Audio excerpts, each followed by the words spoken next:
Wabarakatuh. Tunggu. Yes. Assalamualaikum warahmatullahi wabarakatuh. Waalaikumsalam warahmatullahi wabarakatuh. Selamat siang. Terima kasih kepada Ibu Yayu selaku pengampu mata kuliah PKN, dan terima kasih juga kepada teman-teman karena telah berkesempatan hadir pada Zoom pada siang hari ini. Eh, kita dari kelompok 2 akan mempresentasikan hasil diskusi kita, yaitu tentang konstitusionalitas dan kewarganegaraan. Uh, kita ada berjumlah cukup banyak kelompoknya. Yang pertama ada Syaitan Aulia Putra dan Airanim 081, dan ada Salman Rashid Azaki dan Airanim 082. Lalu ada Kalisa Nanda Fitri Ali Alaliyah dengan Airanim 083. Lalu ada Cahya Wahyuning Tias Puji Lestari dengan Airanim 089. Lalu ada Fatia Mila Zama dengan Airanim 090. Terus ada Teresia Benedita dan Airanim 101. Lalu ada Devindria Dita dan Airanim 102. Lalu ada Nini Serengganis dengan Airanim 103. Lalu ada Pikasari Dia Putri dengan Airanim 104. Lalu ada Dian Puspita dengan Airanim 105. Lalu ada Riata Tulais dengan Airanim 112. Lalu ada saya sendiri Ahmad Arifai dengan Airanim 114. Lalu ada Soleha Nur Sabrina dan Airanim 118. Dan terakhir ada Fadila Syafiq dan Airanim 303.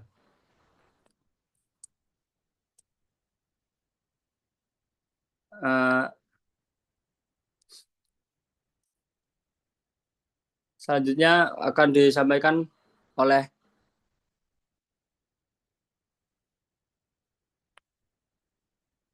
siapa? Oke, di Yang sini pertama. ada review ya atau pembahasan kita nantinya di dalam PPT ini.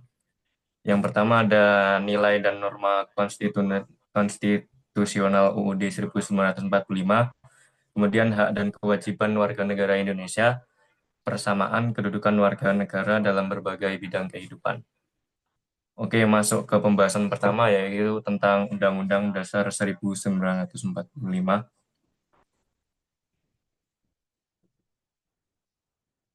Ya, Undang-Undang Dasar 1945 merupakan hukum dasar bagi negara Indonesia yang memiliki nilai-nilai fundamental dan mendasari kehidupan berbangsa serta bernegara. Salah satu hal yang diatur dalam UUD 1945 adalah status kewarganegaraan. Hal ini mencakup hak dan kewajiban warga negara dalam kehidupan berbangsa atau bernegara. Jadi perlu kita ketahui dulu ya sebelum masuk ke UUD, atau kita harus mengetahui dulu tentang tadi kan pembahasan awal yaitu konstitusional. Yaitu konstitusional adalah dari kata akar konstitusi atau undang-undang dasar, dengan demikian merujuk pada semua langkah politik yang sesuai dengan aturan hukum yang berlaku di suatu negara. Jadi dapat diartikan bahwasanya Undang-Undang Dasar 1945 adalah konstitusi dan konstitusi adalah Undang-Undang Dasar. Lanjut ke nilai konstitusional UUD 1945. Kepada yang bersangkutan bisa dipersilakan. Baik, di sini saya akan menjelaskan terkait nilai konstitusional UUD 45 yang tercermin dalam Dasar Negara. Nah, jadi nilai konstitusional yang terdapat dalam Undang-Undang Dasar tahun 45 ini didasarkan pada nilai-nilai Pancasila, di mana Pancasila di sini sebagai dasar ideologi negara. Nah, untuk yang pertama ini ada dari nilai ketuhanan. Untuk nilai ketuhanan di sini itu tercermin dalam kita sebagai manusia yang kita itu dapat menunjukkan kebebasan beragama. Lalu kita pun juga berhak untuk mendapatkan perlindungan beribadah. Itu untuk nilai yang pertama. Lalu untuk yang kedua itu ada nilai kemanusiaan yang diambil dari sila kedua. Itu pada nilai ini tuh menegaskan bahwa negara ini harus menjunjung tinggi hak asasi manusia.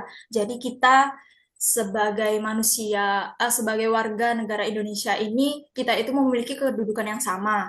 Makanya hak asasi manusia kita pun juga harus dijunjung tinggi karena balik lagi ke awal kita sebagai rakyat Indonesia itu kita memiliki kedudukan yang sama. Untuk nilai yang ketiga yaitu adalah nilai persatuan yang diambil dari sila ketiga. Nilai persatuan di sini itu memastikan bahwa walaupun kita itu terdiri dari berbagai suku, agama, atau singkatnya kita itu dari banyaknya keberagamaan, namun kita itu tetap berada dalam satu bingkai persatuan. Jadi bukan berarti kita itu berbeda-beda, lalu itu yang akan menyebabkan kita itu jadi terpecah belah. Lalu yang keempat ada nilai kerakyatan yang diambil dari sila keempat. Untuk nilai kerakyatan di sini itu jelas mengedepankan nilai demokrasi dan musyawarah. Jadi kalau kita ada misal masalah atau konflik, kita harus selesaikan semua masalah itu secara baik-baik, misal dengan bermusyawarah itu tadi, agar mencapai mufakat dan terjadi kesepakatan bersama. Lalu yang terakhir itu ada nilai keadilan sosial yang diambil dari sila kelima. Ini tuh mengatur kesejahteraan yang merata bagi seluruh rakyat Indonesia. Jadi intinya kita sebagai warga Indonesia, kita tuh berhak untuk mendapatkan keadilan yang secara adil gitu. Terima kasih. Next.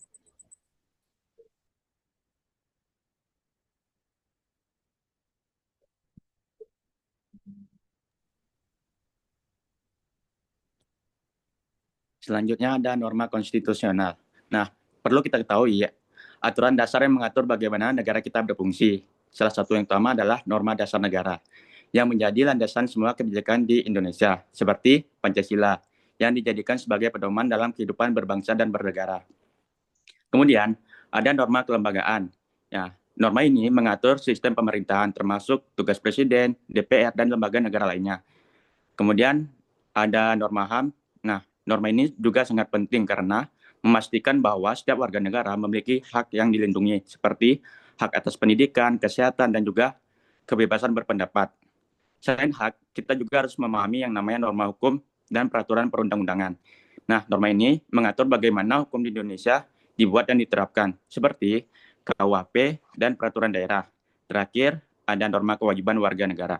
Nah, norma ini mengingatkan kita bahwa selain memiliki hak, kita juga punya tanggung jawab seperti membayar pajak, menaati hukum, dan ikut serta dalam menjaga persatuan bangsa.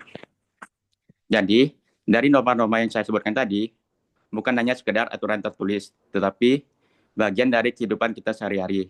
Dengan memahami dan menerapkannya, kita bisa menjadi warga negara yang lebih baik dan berkontribusi untuk kemajuan Indonesia.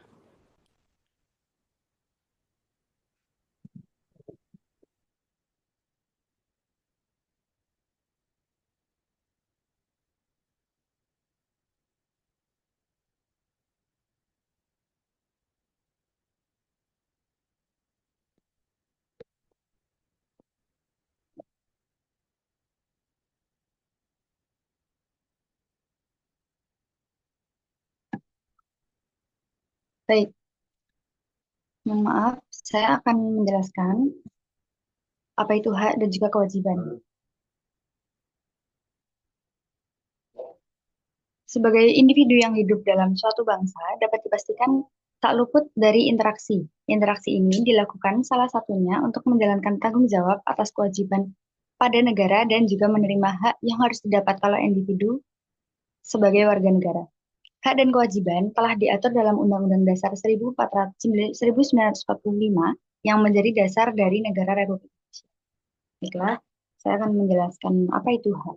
Pertama, hak adalah kekuasaan atas suatu benda yang diberikan oleh hukum pada seseorang atau kekuasaan untuk sesuatu dari orang lain. Hak didapatkan oleh individu untuk digunakan individu itu sendiri. Menurut Kamus Besar Bahasa Indonesia, hak berarti sesuatu hal yang benar, milik, kepunyaan, kewenangan, kekuasaan, dan juga derajat martabat yang seharusnya kita miliki. Hak warga negara diperoleh oleh warga negara setelah mereka melaksanakan segala sesuatu yang menjadi kewajibannya. Nah, lalu apa sih kewajiban itu? Kewajiban merupakan sesuatu yang wajib dilakukan dan dilaksanakan. Kewajiban sebagai warga negara telah turut serta dalam membangun masyarakat yang adil, makmur, dan juga beradab. Nah, setelah melaksanakan kewajiban ini, nantinya warga negara akan mendapatkan hak-hak yang diberikan oleh negara, yang nantinya akan dijelaskan dalam Undang-Undang 1945 di pasal 27 ayat 1, pasal 27 ayat 3, pasal 28 ayat 1, pasal 28J ayat 2, dan juga pasal 30 ayat 1 dan juga pasal 32A yang akan dijelaskan oleh rekan saya. Terima kasih.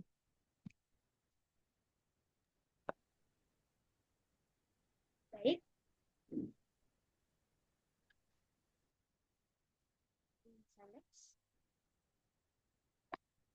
Nah, selanjutnya kita akan membahas mengenai hak dan kewajiban warga negara Indonesia, bentuk-bentuknya. Nah, hak dan kewajiban warga negara ini sudah diatur dalam Undang-Undang Dasar 1945, pasal 26, 27, 28, 29, 30, 31, dan 34. Di sini kita akan membahas hak yang pertama. Yang pertama ialah hak asasi manusia atau HAM. HAM adalah hak dasar yang melekat pada tiap individu sejak lahir. Nah, hak asasi manusia ini terdapat dalam pasal 28A sampai 28J sampai 28J. Nah, Undang-Undang Dasar 1945.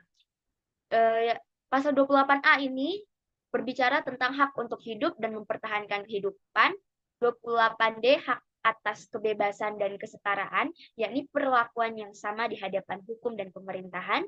28E ayat 1 sampai 3 berbicara mengenai hak beragama dan berpendapat. Setiap individu bebas memilih agama dan beribadat menurut agamanya serta menyatakan pendapatnya. Kemudian 28G mengenai hak atas rasa aman dan perlindungan, 28H mengenai kesejahteraan, dan 28J mengenai setiap orang wajib menghormati hak orang lain. Yang kedua ialah hak pendidikan dan kebudayaan. Ada di pasal 31 dan 32. Pasal 31 berbicara tentang hak untuk mendapatkan pendidikan. Nah, hak ini, mendapatkan pendidikan ini selaras dengan ayatnya yang kedua dan 3, yaitu bahwa negara wajib mengusahakan sistem pendidikan nasional yang berkualitas. Oleh karena itu, setiap warga negara berhak untuk mendapatkan pendidikan. Yang ayat ke-32 berbicara mengenai hak untuk memelihara dan mengembangkan kebudayaan. Yang ketiga ialah hak ekonomi dan sosial.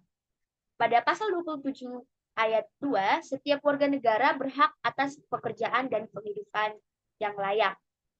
Dan pasal 34 ayat 1, hak atas kesejahteraan sosial dan perlindungan bagi fakir miskin dan anak terlantar.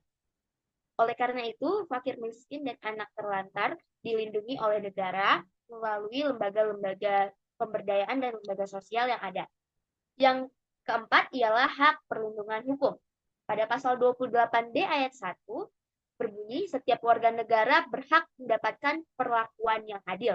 Dan pada pasal 28D ayat 4, setiap setiap warga berhak atas jaminan sosial dan perlindungan dalam hubungan kerja. Hal ini untuk mencegah eksploitasi dalam dunia kerja. Selanjutnya, tentu saja untuk mendapatkan hak kita juga perlu melaksanakan kewajiban kita sebagai warga negara. Kewajiban warga negara meliputi next.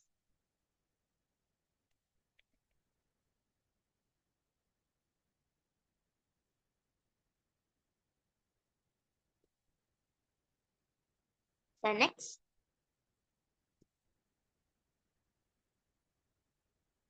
Pertama, kewajiban menaati hukum dan pemerintah pada pasal 27 ayat 1. Jadi, setiap warga negara ini wajib menjunjung hukum dan pemerintahan. Wajib menaati semua aturan, kebijakan, regulasi yang diterbitkan oleh pemerintah.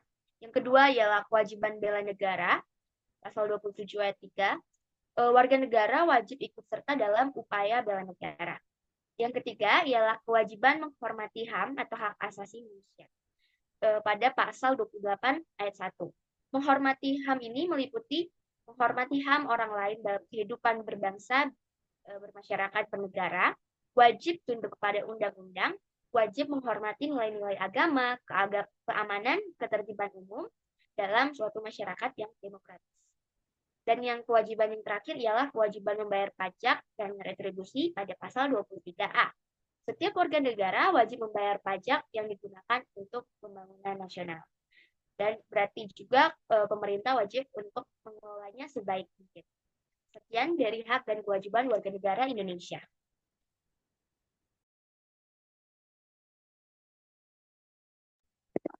Selanjutnya adalah persamaan kedudukan warga negara dalam berbagai aspek kehidupan. Yang pertama itu adalah hukum, yang berarti semua warga negara itu memiliki hak dan kewajiban yang sama di mata hukum tanpa diskriminasi.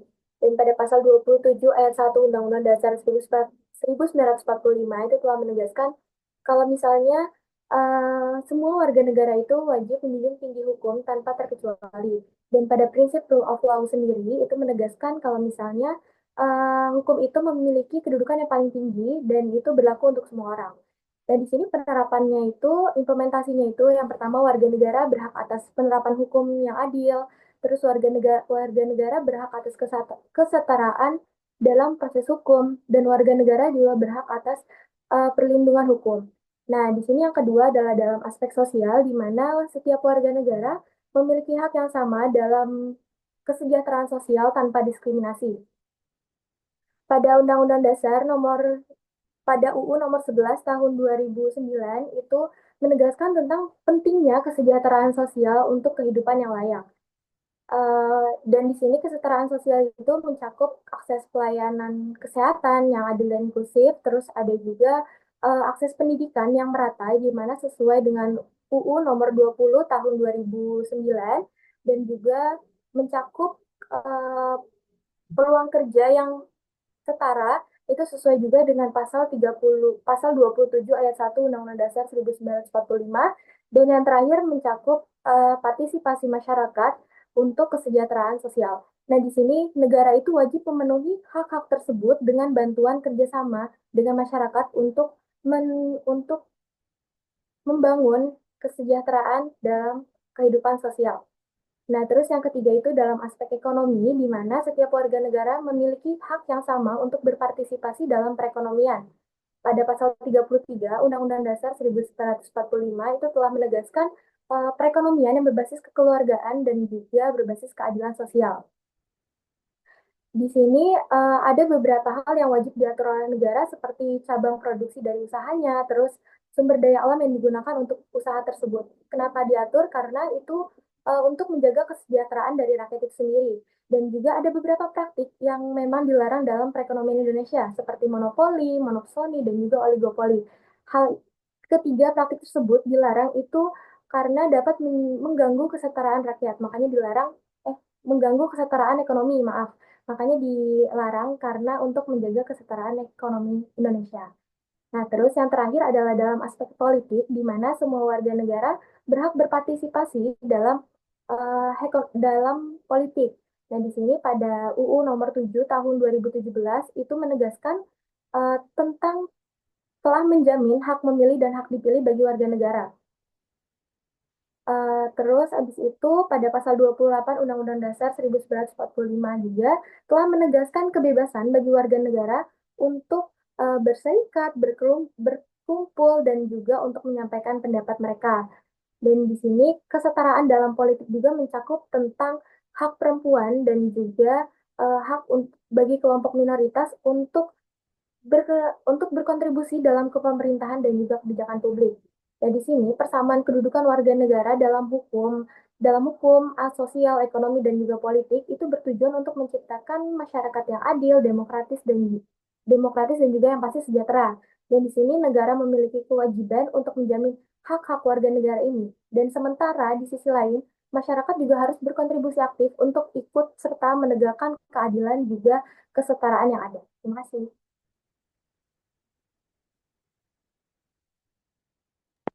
Oke, selanjutnya kesimpulan. Kesimpulannya yaitu nilai dan norma konstitusional dalam UUD 1945 menjadi pedoman dalam kehidupan berbangsa dan bernegara. Nilai konstitusional berlandaskan Pancasila, sementara norma konstitusional mencakup hak, kewajiban, serta aturan dalam pemerintahan dan hukum. Setiap warga negara memiliki hak yang dijamin konstitusi seperti kebebasan dan kesejahteraan, serta kewajiban seperti menaati hukum dan membela negara. Selain itu, kesetaraan dalam aspek hukum, sosial, ekonomi, dan politik ditegaskan untuk menciptakan masyarakat yang adil. Implementasi yang baik terhadap konstitusi akan mewujudkan negara yang demokratis dan sejahtera.